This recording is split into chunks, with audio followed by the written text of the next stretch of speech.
Almost every summer my family spent our vacation in a small settlement on the coast of Crimea.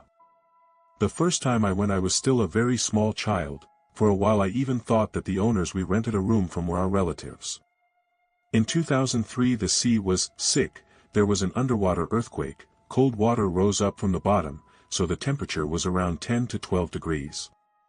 Anyone who was at the Black Sea that year remembers. There were very few holidaymakers, and we also decided not to go and planned the trip for the next year.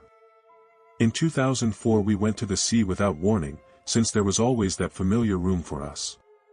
But upon arrival, even as we were entering the settlement, it became clear that people who, like us, had not dared to swim in the sick sea had come in twice the numbers that summer. You could even see people sleeping on benches in the park with their suitcases. Our now devoted hosts told us there were no free rooms, but that literally a couple of steps away lived the hostess's friend, who was willing to rent us lodging. The woman's name was Svetlana. She was reluctant to engage, almost ignored us, and was very withdrawn and odd. The room she put us in was huge and practically empty, 3 beds, a bookshelf, a large old wardrobe. The scene was completed by a large window that took up almost the whole wall, without curtains. Overall there was an unpleasant energy, some inexplicable feeling of dread. We were hardly ever in that room. We spent all our time on the beach, on excursions. At night we were also on the beach or in a bar. We usually returned in the morning, slept off and then followed the program again.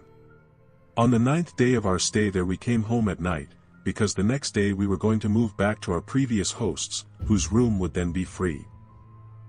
My mother's and brother's beds were placed in the corners of the room, along the wall with the window. My bed stood against the opposite wall, almost in the middle. I couldn't fall asleep for a long time. I lay with my eyes open, looking at the night sky. In the south it is extraordinary. After some time I turned to face the wall, smiled in anticipation of the next day, and began to drift off.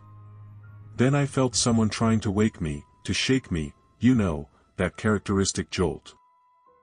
First the shoulder, then the elbow, then the thigh. I decided my brother was trying to wake me that way. He often waited until our mother fell asleep so he could go out for a smoke and would take me along for company.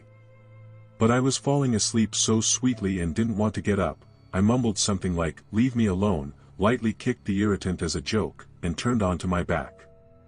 The next instant I felt the brother suddenly lie down on top of me and begin to rock the bed, so much so that the metal springs, a typical Soviet bed, started to creak rhythmically.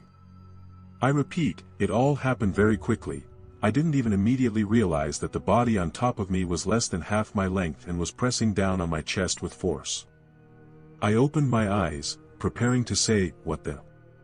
At first I couldn't make anything out in the dark, but after a moment I began to make out the contours of an old woman's face, a disgusting grin, sunken black eyes staring up into my brow. Her face was practically against mine, at a distance of no more than 10 centimeters. I was paralyzed, in a stupor, my whole body like cotton. I don't even know how to describe it. I understood everything but couldn't do anything. I just felt my lungs fill with air and I let out a bestial, deafening scream that immediately turned into hysterics. I remember the light being turned on. My mother ran in, very frightened, pressed me to her, and my brother stood nearby in shock asking what had happened to me. I couldn't say anything. I was choking on tears. My God! How scared I was then. It's impossible to convey in words, let alone in text. A couple of minutes later, very haltingly and stammering, I told them what I had seen. Of course they said it was all a dream. But believe me, I know for sure it wasn't a dream, because when you wake up you might confuse dream with reality, but later you realize what actually happened and what you dreamed. In the morning we moved back into our old room. I was still terrified of the coming night. In the evening I drank Crimean wine with the landlady and decided to tell her everything, to which she replied that 6 months earlier Svetlana's mother had died. She didn't like guests, she didn't even rent rooms to relatives, let alone holidaymakers, but after her death Svetlana nevertheless decided to rent out the empty room where her mother had lived. Then I remembered that Sveta looked very much like that old woman. The landlady answered, yes, they were like 2 drops of water. Several years have passed and I can say with absolute certainty that it really happened and that it is pure truth. Even now, typing this text, I get goosebumps remembering that night.